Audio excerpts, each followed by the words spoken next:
فکر میکنی آش ماسوا همونه که همه میپزن؟ نه، این یکی همونیه که قدیما تو بروجرد بار میذاشتن. بیا با هم قدم به قدم یه آش ماسوای اصیل بروجردی درست کنیم. اول از همه بلغور گندم خیس خورده رو میریزیم تو قابلمه. این پایه اصلی آش ماسواست. روش آب میریزیم و در قابلمه رو میذاریم و اجازه میدیم آروم بپزه. نخود خیس خورده رو هم جدا میذاریم بپزه.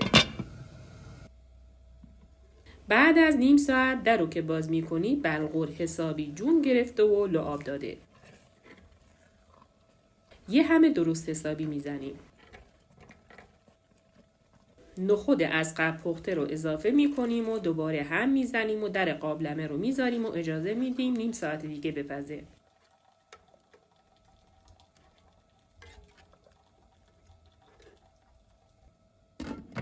میریم سراغ پیاز داغ.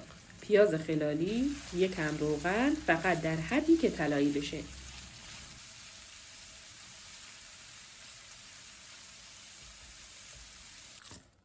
تا پیاز آروم تفت میخوره اسفناج تازه رو خرد میکنیم.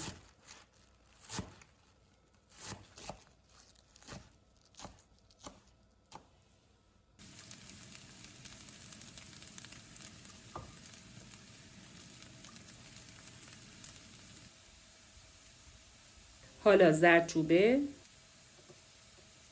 فلفل سیاه، سیر تازه رو له میکنیم و میریزیم تو پیاز.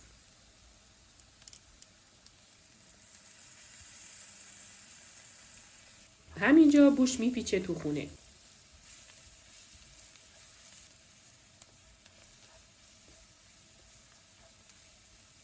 نعنای خوش رو هم اضافه میکنیم. خیلی کم. فقط برای عطرش.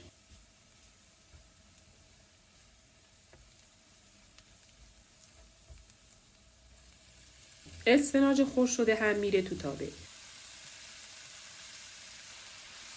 یه تفت کوتاه میدیم نه زیاد. سبزی نباید له بشه. اگه تا اینجای ویدیو فکر میکنی آش ماسوا همینه صبر کن. اصل طعمش تازه قراره بیاد.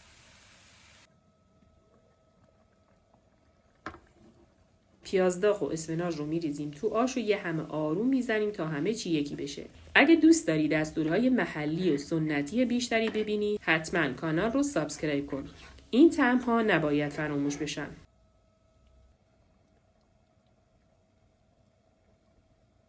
کشک رقیق شده رو کم کم اضافه میکنیم.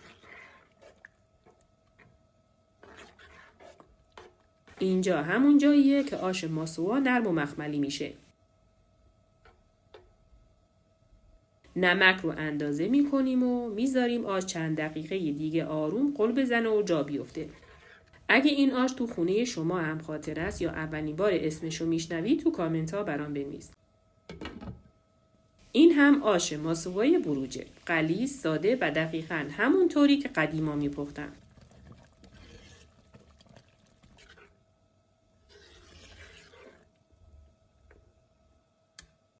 مرسی که همراه هم بودین.